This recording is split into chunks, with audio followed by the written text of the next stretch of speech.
Hi, Brendan here with another episode of Coach Gee TV. The other day I had a conversation, and that conversation was a living example of what we call every investor's dilemma. What is every investor's dilemma? It's a problem that just about every investor faces, and I would also say this, that just about every investor I've ever talked to, this problem goes undefined and they can't deal with it properly. So the name of our conversation today is escaping the investor's dilemma. And what we're going to do is we're going to define, first and foremost, what is a dilemma.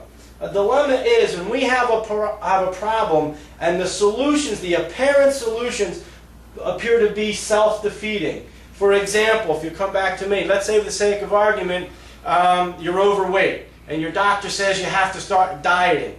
Well, you might be a person who doesn't like vegetables. You might be a person who doesn't like eating fruit. You want to stick with the fried food and so forth. Well, you're in a disadvantageous position. You're overweight.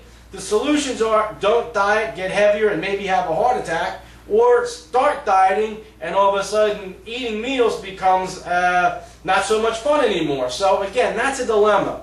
In this situation, in the investor's dilemma, the conversation I had the other day, the gentleman started asking me about, well, should he change from a traditional IRA to a Roth IRA? Well, during the course of that conversation, he told me that his money is sitting in CDs earning 1.5%. And I asked him the question, I said, why are we concerned about a Roth IRA versus traditional IRA? Why aren't we concerned about why this rate of return is so low?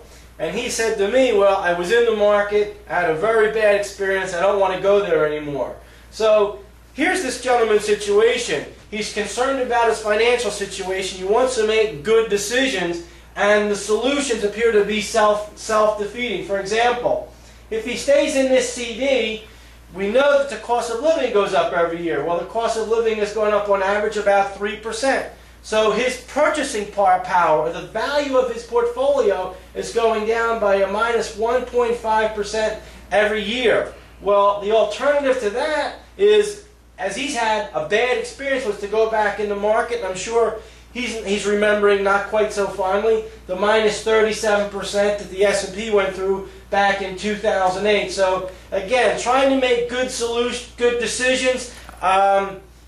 Both alternatives seem to be self-defeating. So what the investor's dilemma leads to is damage control. And that's what this gentleman is trying to do. He's staying on this, what he considers is the path of least resistance. So the question is, how do we get out of, how do we escape this investor's dilemma? Well, in order to do that, we've got to change our focus. And how do we do that? We change the questions. Instead of asking the question, let's make sure we don't lose any money, as investor coaches, we focus in on the 20 must-answer questions. And the first question that we ask, and the first step in escaping the investor's dilemma, is this one. Have you defined your true purpose for money? Without having defined our purpose, planning becomes damage control, and the investor is surviving, not thriving. They're not building anything. Once we have defined our true purpose for money, the true purpose for money is going to create leverage and it's going to create power. And here's the thing, if we're going to go back to it again, if we're caught in this dilemma and we haven't defined our purpose, we're kind of like a leaf blowing in the wind. Whichever way the wind is going to blow that day, we're going to react to it. We're not going to have any control. We're not going to have an anchor. So again, the investor's dilemma creates purpose, and it creates when we create our purpose, when we've asked the question, what is our true purpose for money, and we've taken the time to define it, that process creates leverage and it creates power.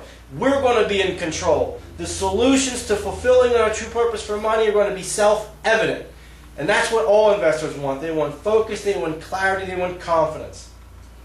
Here's the thing, if you have any questions with regards to today's program, you can call 610-446-4322.